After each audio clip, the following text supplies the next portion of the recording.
Kate sat around the eerie campfire, the ominous glow of the orange flames warming her in a dark embrace. She didn't know how she got here, or where here even was, but she knew she was out of that hell of a forest, and that's all that mattered to her.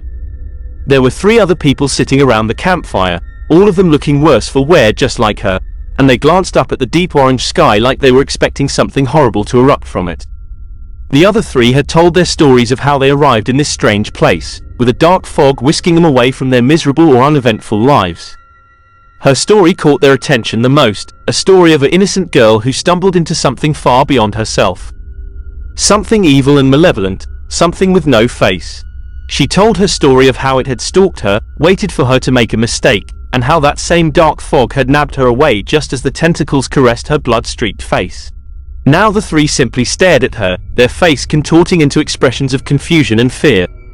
Kate turned around to see the orange sky crackle with dark red lighting, the strange particles in the air forming and morphing into a familiar shape.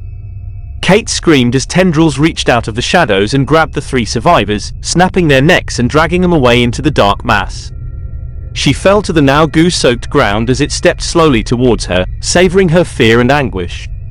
She knew what it was as it wrapped its gnarled hand around her face, and she knew there was nothing she could against the Slender Man now that it had her.